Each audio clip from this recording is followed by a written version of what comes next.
مداحان رسالت ذکر شہید اعظم کے شامیان رحمت میں تشریف فرما میرے معزز سامعین، السلام علیکم ورحمۃ اللہ وبرکاتہ۔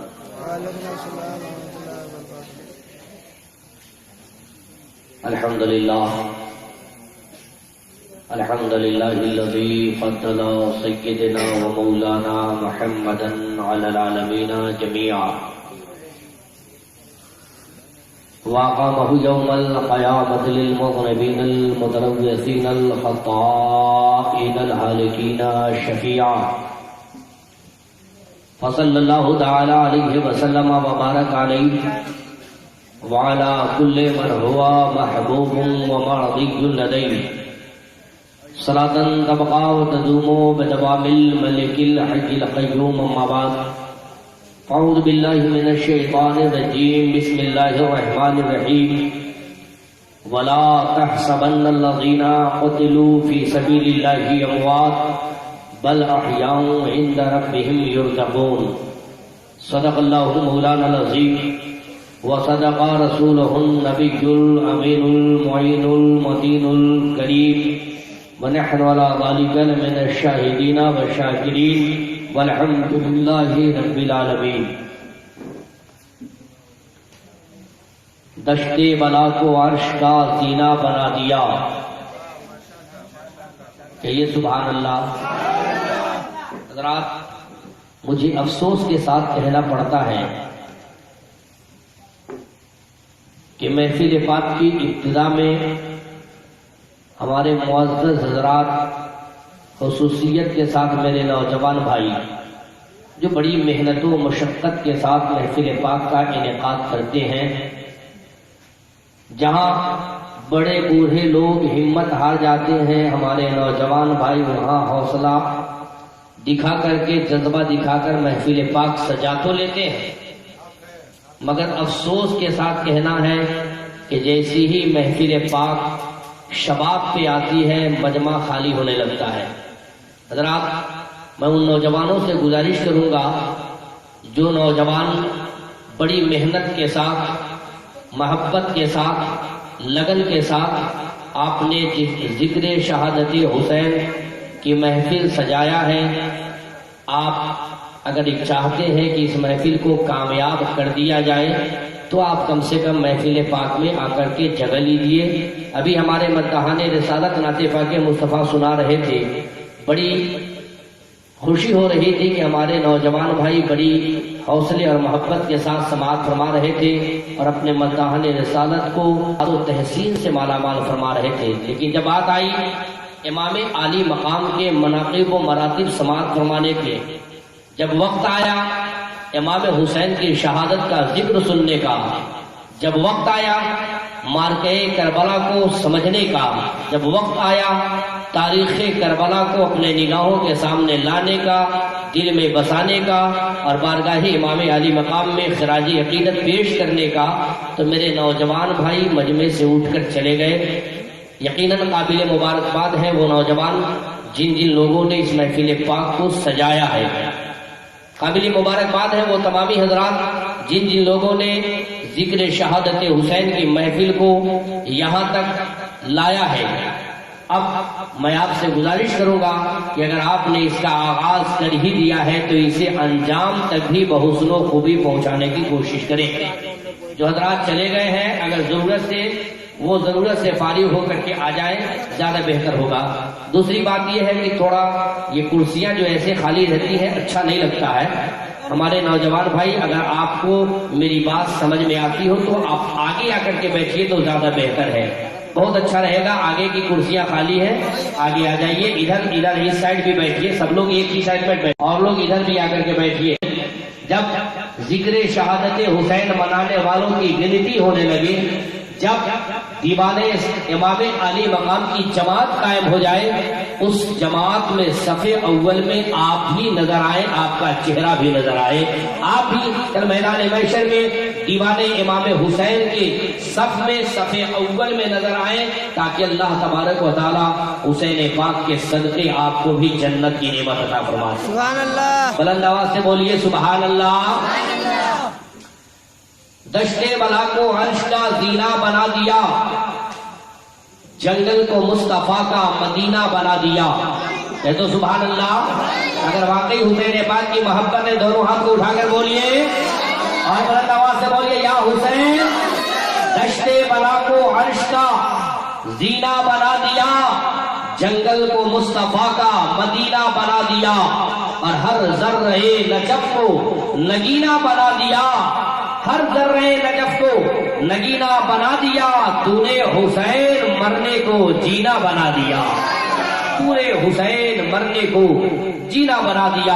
حضرات، خطبہ مسونہ کے بعد میں نے قرآن مقدس کی جس آیت کریمہ کی تلاوت کرنے کا شرف حاصل کیا ہے، تھوڑی دیر گفتگو کی جائے اس سے قبل آقائے نامدار، مدنی تاجدار، مکی شاہکار، دونوں عالم کے مالک و مختار، محبوب پروردگار، بے قراروں کے دل کے قرار، سیدی ابرار و اخیار، ہم غریبوں کے غم گسار، شفیع کے روز شمار، رحمت للعالمین، خاتم النبیین، جان عالمین، مراد المشتاقین، طہ و یاسین، جان عالمین، انیس الغریبین، شفیع المذنبین، سیاہ لامکان، فخر رسولہ، تاجدار انبیاء، سردار انس و جاں، ہم سبوں کے آقا و مولا حضور احمد مجتبی محمد مصطفیٰ صلی اللہ تعالی علیہ وسلم کے بارگاہ اقدس میں بابا نے بلا جھوم کر درود پاک پڑھی، اللہم صلی علی سیدنا مولانا محمد صلاۃ و سلام علیک یا رسول اللہ، صلاۃ و سلام علیک یا حبیب اللہ۔ ایک مرتبہ اور بلند آواز سے پڑھی، اللہم صلی علی سیدنا مولانا محمد بارک وسلم، صلاۃ و سلام علیک یا رسول اللہ، صلاۃ و سلام علیک یا حبیب اللہ صلی اللہ علیہ وسلم۔ اور جس سید الشہداء کے بارگاہ میں خراج عقیدت کے لیے ہم اور آپ بیٹھے ہیں، اس نبی پاک کے مقدس آل رسول سیدی سرکار امام عالی مقام کی بارگاہ میں خراج عقیدت کے لیے ایک مرتبہ بلند آواز سے درود شریف پڑھی، اللہم صلی علی سیدنا مولانا محمد المادنی جود والکرم بارک وسلم، صلاۃ و سلام علیک یا رسول اللہ، صلاۃ و سلام علیک یا حبیب اللہ صلی اللہ تعالی علیہ وسلم۔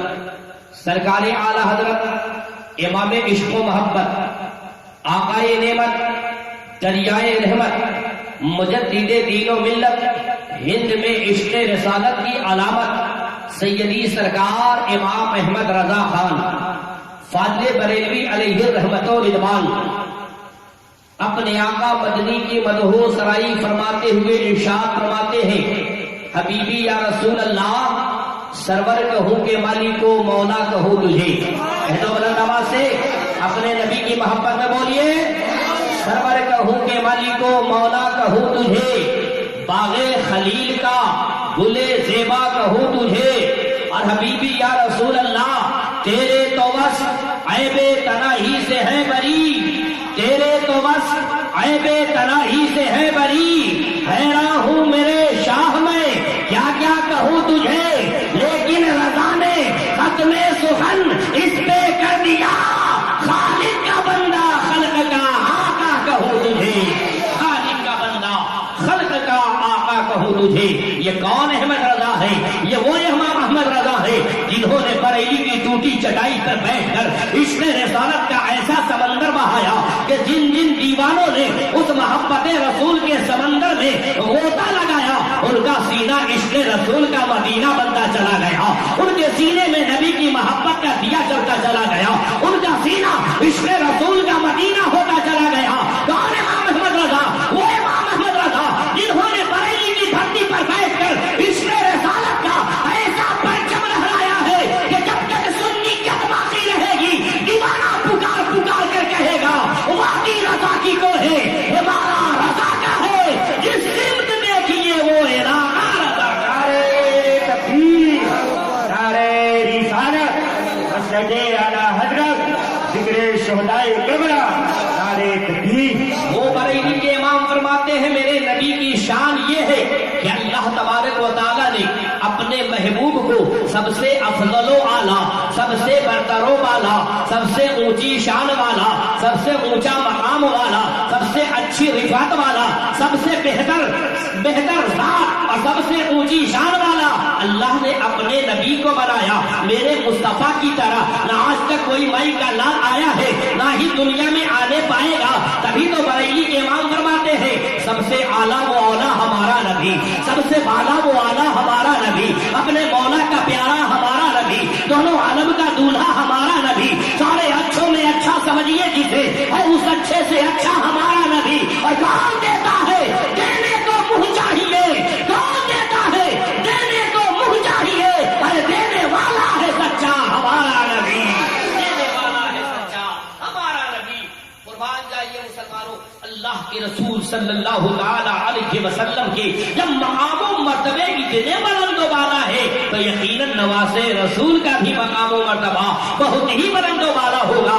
تبھی تو سرکار خواجہ معین الدین اجمیر کی دھرتی سے ارشاد فرماتے ہیں میرے امام عالی مقام کی شان یہ ہے کہ امام حسین کل بھی بلند و بالا تھے، آج بھی بلند و بالا ہے اور ہمیشہ بلند و بالا رہیں گے۔ کل بھی امام حسین ساری کائنات کے شہنشاہ تھے، آج بھی شہنشاہ ہیں، ہمیشہ شہنشاہ رہیں گے۔ بھائی سرکار خواجہ معین الدین فرماتے ہیں شاہ ہست حسین بادشاہ ہست حسین، شاہ ہست حسین بادشاہ ہست حسین، دین ہست حسین دین پناست حسین، اور سرداد نداد دست در دست یزید حقا کے بنائے لا الہ حسین، حقا کے بنائے لا الہ حسین۔ ایک مرتبہ اور جھوم کر درود شریف پڑھی اللہم صلی علی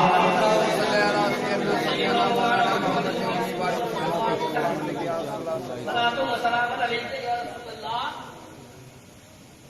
صلاۃ و سلام علیک یا حبیب اللہ صلی اللہ تعالی علیہ وسلم۔ حضرات یہ ذکر شہادت امام عالی مقام ہے۔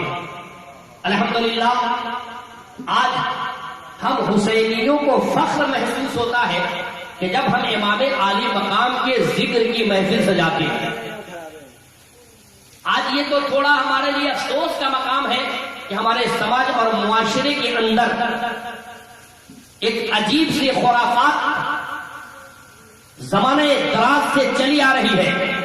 یقیناً حضرات ان خرافات کو اگر چھوڑ دیا جائے اور شریعت مطہرہ کی روشنی میں امام عالی مقام کی یاد منائی جائے تو صحیح معنوں میں بارگاہ امام عالی مقام میں خراج عقیدت ہو جائیں گے، اور اس کارنامے سے امام عالی مقام ہی نہیں بلکہ تمام شہیدان کربلا کی روحیں خوش ہو جائیں گی۔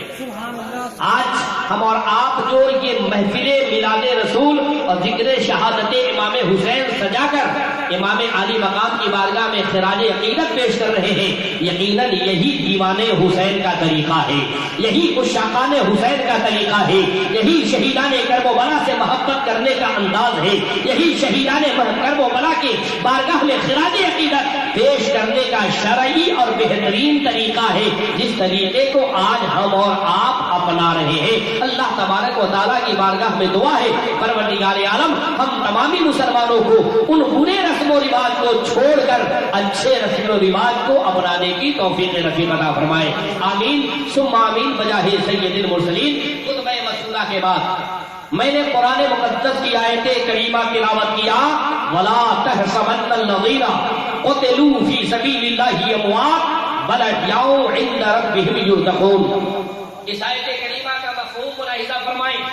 اللہ تبارک و تعالیٰ ارشاد فرماتا ہے اے میرے بندو جو لوگ خدا کی راہ میں قتل کیے جائیں، جو لوگ خدا کی راہ میں شہید کیے جائیں، جو لوگ خدا کی راہ میں اپنی جان کی بازی لگا دیں، جو لوگ اسلام کی خاطر خدا کی رضا کے لیے اپنے جسم کے ایک ایک قطرے خون کو راہ خدا میں بہا دیں، جو لوگ اپنی جان کی بازی خدا کی رضا اور مرضی کے لیے لگائیں، جو لوگ ایثار و قربانی اللہ اس کے رسول کی رضا کے لیے دے دیں، اے میرے بندو ان لوگوں کو تم مردہ گمان بھی مت کرنا، ان کے بارے میں مردہ سوچنا تک نہیں نہیں بلکہ وہ زندہ بھی ہے اور اللہ تبارک و تعالیٰ انہیں کھلاتا پلاتا بھی ہے. سبحان اللہ. اللہ تعالیٰ انہیں کھلاتا پلاتا بھی ہے.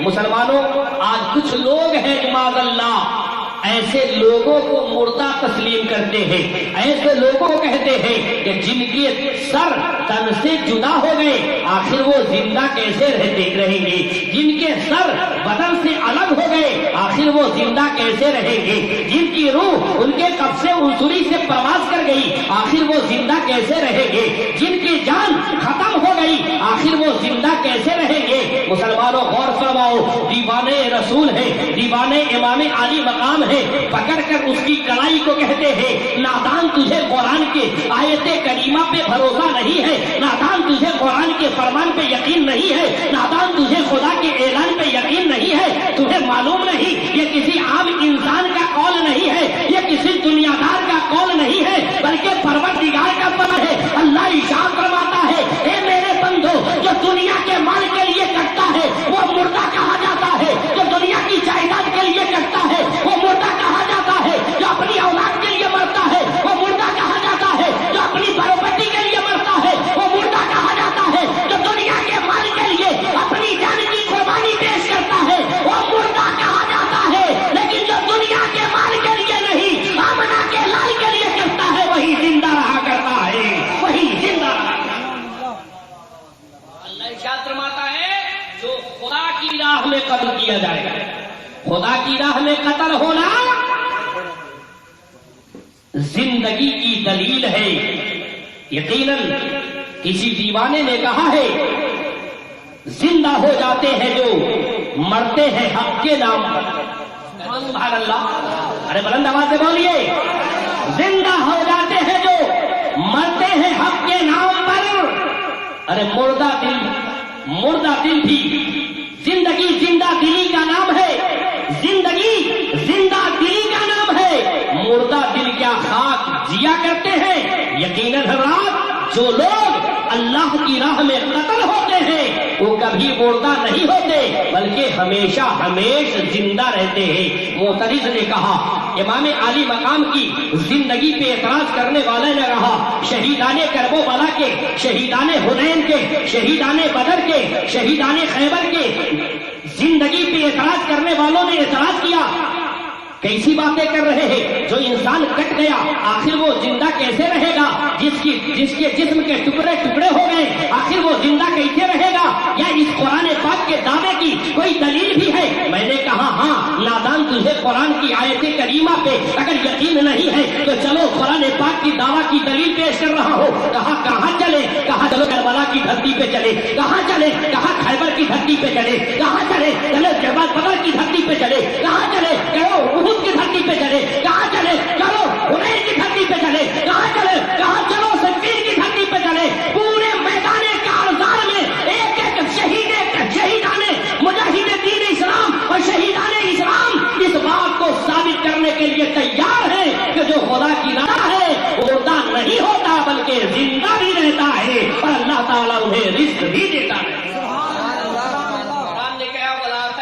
الذين قتلوا في سبيل الله اموات بل احياء عند ربهم يرزقون. جو لوگ خدا کی راہ میں قتل کیے جائیں انہیں مردہ کہنا تو دور کی بات ہے, انہیں مردہ گمان بھی کرنے پہ منع فرمایا خدا نے.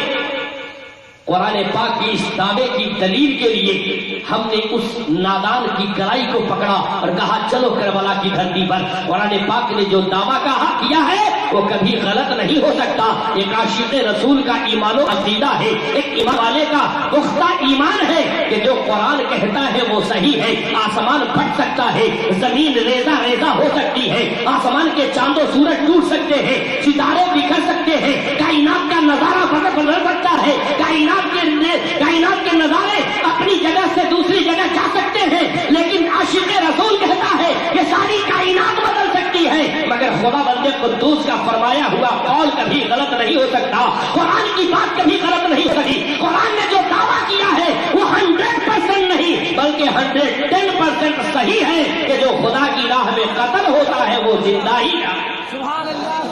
آؤ کربلا کی دھرتی پہ چلے, امام علی مقام ہے, جب میدان کارزار میں امام علی مقام رضی اللہ تعالیٰ عنہ نے یزیدیوں کے ساتھ ہی الغار کیا اور امام علی مقام نے یزیدیوں کو پیغام دیا تھا، او یزیدیوں مجھے پہچانو، میں حسین ابن علی ہوں، میں حضرت علی کا لال ہوں، میں فاطمہ کی جان ہوں، میں مصطفیٰ جان رحمت کے دل کا ٹکڑا ہوں، میں وہی حسین ابن علی ہوں جو مدینے کی گلیوں میں جب چلا کرتا تھا تو سب لوگ جھک کر حسین کو سلام کیا کرتے تھے، میں وہی حسین ابن علی ہوں جو میرے آقا مدنی کے کاندھے پہ چڑھ جاتے تو دیوانے کہا کرتے تھے حبیبی یا رسول اللہ آپ کے کاندھے پہ سوار کتنا بہتر چڑھا ہے۔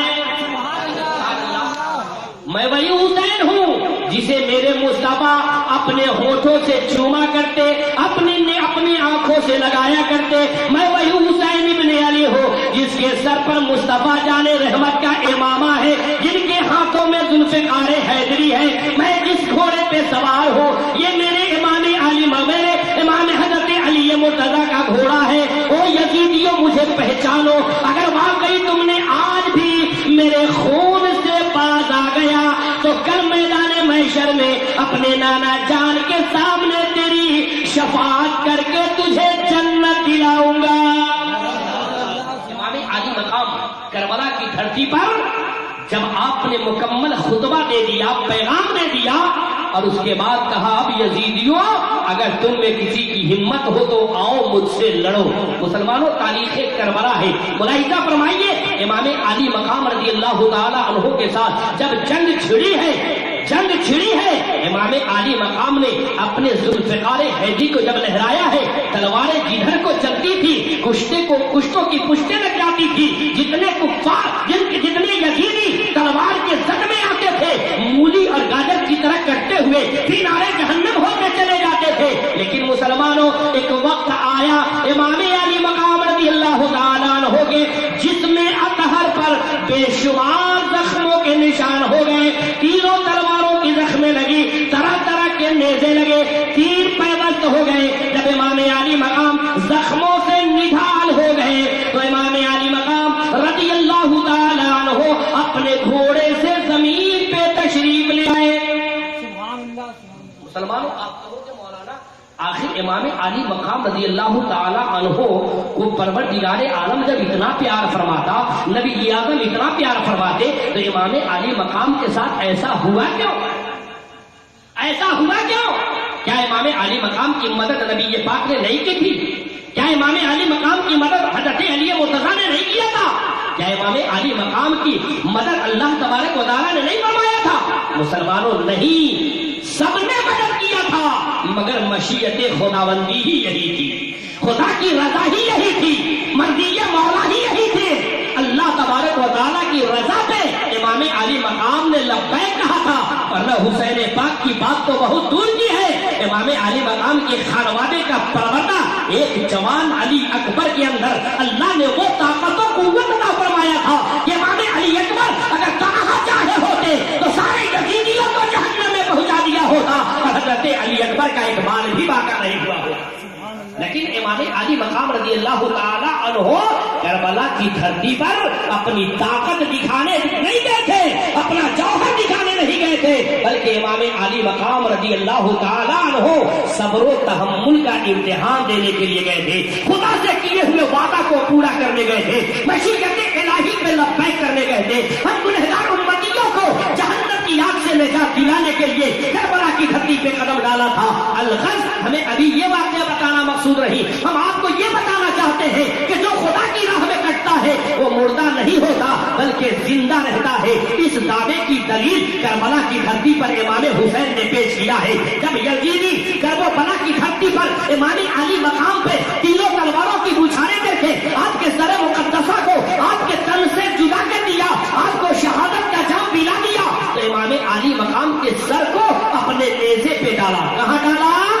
اپنے نیزے پہ ڈالا اور بلند کر کے خوشیاں مناتا ہوا، شادیانے پیٹتا ہوا، ڈھول تاشے بجاتا ہوا، نعرے لگاتا ہوا جب وہاں سے دمشق کی طرف چلنے لگے تو ان کی نظروں نے دیکھا کہ امام علی مقام کا سر کٹا ہے، نیزے پہ چڑھا ہے، مگر لبے مبارک ہل رہے ہیں۔ کہہ دو سبحان اللہ۔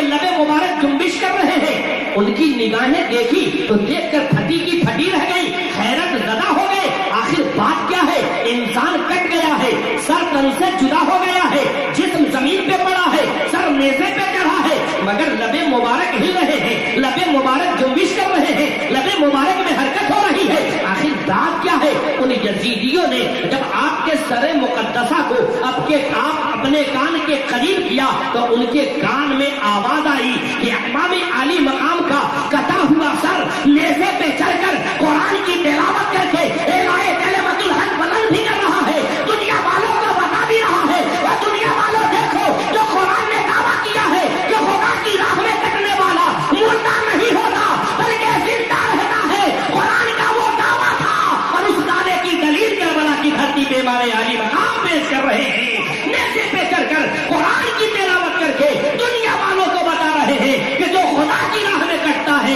وہ مردہ نہیں ہوتا، زندہ رہتا ہے۔ تبھی تو دیوانہ کہتا ہے نیزے پہ بریدہ سر اور مہوے تلاوت ہے، نیزے پہ بریدہ سر اور مہوے تلاوت ہے، اے اہل قلم لکھو زندہ ہے کہ مردہ ہے۔ نعرے تکبیر، نعرے رسالت، یا رسول اللہ، شہدائے کربلا، زندہ باد، نعرے تکبیر، اللہ اکبر، نعرے رسالت۔ درود شریف پڑھیے، اللہم صلی علی سیدنا مولانا محمد المادر الجود والکرم بارک وسلم۔ صلاۃ و سلام علیک یا رسول اللہ، صلاۃ و سلام علیک یا حبیب اللہ صلی اللہ تعالی علیہ وسلم۔ حضرات آپ جانتے ہیں امام عالی مقام ہے کون؟ امام عالی مقام کی شان کیا ہے؟ ابھی حضرت علامہ عظمت صاحب سے آپ نے مناقب امام حسین سماعت فرمایا۔ امام علی مقام رضی اللہ تعالی عنہ کے بارے میں میرے نبی نے ارشاد فرمایا، اگر کوئی مدینے کی دھرتی پر جنتی نوجوانوں کا سردار دیکھنا چاہتا ہے، کیا کہا؟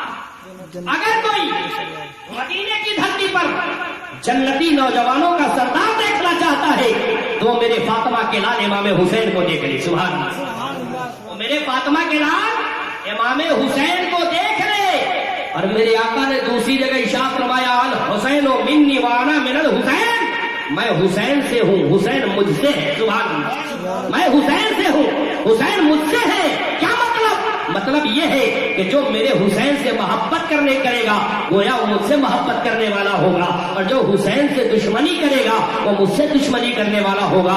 آپ اس سے اندازہ لگا مسلمانوں، اس حدیث مصطفیٰ کی روشنی میں جنہوں نے کربلا کی دھرتی پر امام حسین پر مسائل و اعلام کے پہاڑ توڑے ہیں، جنہوں نے کربلا کی دھرتی پر کاروان رسالت کے ایک ایک پھول کو قربان کیا ہے، جنہوں نے کربلا کی دھرتی پر امام حسین کو تیروں تلواروں سے چھلنی کیا ہے، بتاؤ اس حدیث مصطفیٰ کی روشنی میں اس انسان نے میرے نبی اعظم کو تکلیف پہنچایا یا نہیں پہنچایا؟ میرے نبی اعظم پہ ظلم کیا یا نہیں کیا؟ میرے نبی اعظم پہ مصائب و اعلام کے پہاڑ توڑے یا نہیں توڑے؟ اور جو میرے نبی پہ ظلم کرے، جو میرے نبی پر میرے نبی کو وہ تکلیفیں پہنچائے، جو میرے نبی کے دل کو ٹھیس پہنچاؤ، بتاؤ مسلمانوں کو یا وہ انسان جنت میں جائے گا؟ نہیں جائے گا، ہرگز نہیں جائے گا۔ جو میرے نبی اعظم کا دشمن ہوگا وہ کبھی جنت میں نہیں جائے گا، اور وہ انسان کبھی جنتی نہیں ہوگا جو حسین پاک کا دشمن بن کر کے دنیا سے گیا، جو حسین کو تکلیفیں پہنچائی، یقیناً وہ انسان کبھی جنت میں جا ہی نہیں سکتا۔ میرے آقا صلی اللہ تعالی علیہ وسلم کو اللہ نے مالک جنت بنایا ہے۔ کیا بنایا ہے؟ مالک جنت، مالک جنت بنایا۔ خالق جنت خدا ہے، مگر مالک جنت ہم سبوں کے مصطفیٰ ہیں۔ میرے نبی جسے چاہیں گے وہی جنت میں جائے گا، اور جسے نہیں چاہیں گے وہ جنت میں نہیں جائے گا۔ میرے آقا صلی اللہ تعالی علیہ وسلم ہے، امام علی مقام کے بچپنے کا عالم ہے۔ حضرت امام علی مقام اپنی والدہ محترمہ حضرت فاطمہ الزہرا خاتون جنت کے گھر پہ جلوہ فرما ہے۔ آقا مدنی تشریف لاتے ہیں اور آنے کے بعد آواز دیتے ہیں، اینا یا حسین، میرا بیٹا حسین کہاں ہے؟ امام علی مقام ہے، فاطمہ الزہرا کے گھر سے آواز دیتے ہیں، لبیک یا رسول اللہ، آپ کا بیٹا حسین آپ کے سامنے حاضر ہے۔ سبحان اللہ، سبحان اللہ، ارے اب تو بولو بلند آواز سے، امام علی مقام کے نام پہ دونوں ہاتھوں کو اٹھا کر بولیے۔ امام علی مقام سے میرے نبی نے پوچھا، بیٹا حسین آج میں تجھ سے کچھ سوال کرنا چاہتا ہوں، چاہتا ہوں، پوچھنا چاہتا ہوں، کیا جواب دو گے؟ امام علی مقام فرماتے ہیں ابھی بھی یا رسول اللہ آپ سوال کیجئے، آپ باتیں پوچھتے جائیے اور آپ کا بیٹا حسین سب سوال کا جواب دیتا جائے گا۔ مان جاؤ مسلمانوں، ذرا سوچو تو صحیح، ہے کوئی ایسا آج کا انسان جو میرے نبی کے کسی سوال کا جواب دے سکے؟ نہیں۔ اعلیٰ خاندان کے بچوں کا دماغ بھی اعلیٰ ہوتا ہے، اعلیٰ خاندان کے بچوں کی سوچ بھی اعلیٰ ہوتی ہے۔ امام علی مقام فرماتے ہیں ہاں یا رسول اللہ آپ سوال کیجئے، آپ کا بیٹا حسین جواب دے گا۔ میرے آقا صلی اللہ علیہ وسلم نے پوچھا بیٹا حسین ذرا سوچ لو، سمجھ لو، کیا میرے سوال کا جواب دو گے؟ امام علی مقام فرماتے ہاں یا رسول اللہ پوچھئے، آپ کا بیٹا حسین جواب دے گا۔ اندر سے خاتون جنت فاطمہ الزہرا کا دل ڈگمگانے لگتا ہے، تھر تھرانے لگتا ہے، پاؤں میں استقلال پہ پاؤں میں لرزہ پیدا ہو جاتا ہے۔ حضرت فاطمہ الزہرا پردے سے فرماتی ہے بیٹا حسین ذرا سوچ سمجھ کر جواب دینا، کیونکہ کسی تم دنیا دار کی بارگاہ میں نہیں ہو بلکہ احمد مختار کی بارگاہ میں کھڑے ہو۔